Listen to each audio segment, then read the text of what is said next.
Риба, заповнювач, плейсхолдер – умовний безглуздий текст, що вставляється в дизайн макету сторінки. Чи можна використовувати лорем іпсум в своїх дизайнах? Можна, але не варто.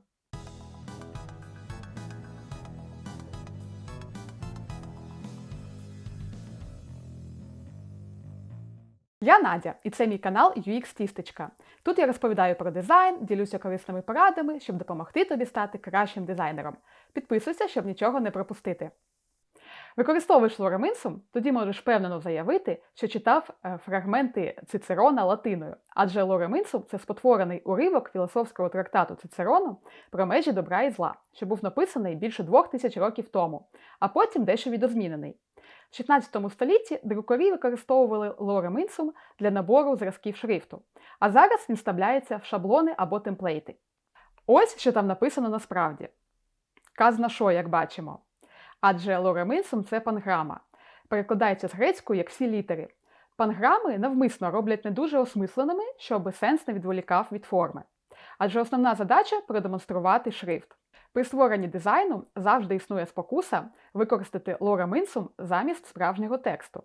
Адже це швидко, проекти виглядають гарними та охайними і не треба нічого вигадувати. Та й справді, ми ж дизайнери, а не контент-райтери.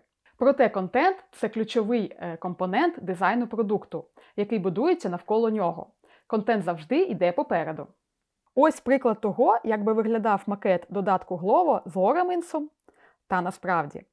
Фіктивний текст вводить в оману, адже довжина речень та слів завжди різна, і площа, яку ти відводиш для тексту, може стати замало або забагато, що в майбутньому може зламати леяут. В дизайні також важлива структура та розуміння того, яку проблему ми вирішуємо. Справжній текст допомагає полегшити це розуміння.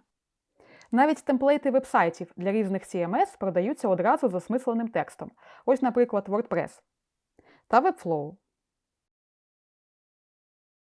То невже лорем іпсум не можна використовувати? Не зовсім. Сам по собі лорем іпсум не добрий і не поганий. Це усього лише інструмент, що іноді може бути корисним. В залежності від того, для якого контенту ми створюємо дизайн, а також мети, яку ми переслідуємо, лорем іпсум можна використовувати для деяких елементів. Особливо корисно використовувати лорем іпсум при роботі з обмеженнями, коли нам потрібно побачити, як буде виглядати певна нестандартна кількість символів в дизайні.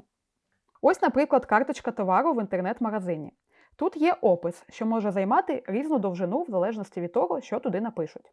Максимальна кількість символів для цього поля, припустимо, становить 500 символів. Скористаємося плагіном лорем іпсум. Виділяємо текст, вводимо необхідну кількість символів, 500 в нашому випадку, та нажимаємо на кнопку Generate. Тепер бачимо, що тексту наче багатько. Можемо додумати тут Ctrl, щоб буде розгортати та згортати текст в залежності від його довжини. Створюємо Ctrl. Робимо копію цього артборду, щоб показати, як буде виглядати контент в згорнутому вигляді. Так ми зможемо контролювати висоту контенту на певному рівні, що за замовченням буде нас влаштовувати. До речі, окрім класичного лорем іпсум, існує багато його альтернатив. Ось тут є їх перелік.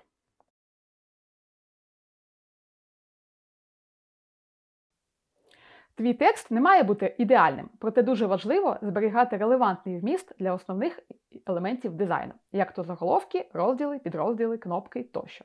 Використовуй лорем іпсум тільки там, де це не вплине на якість дизайну. Якщо в тебе виникнуть якісь запитання, пиши їх в коментарях.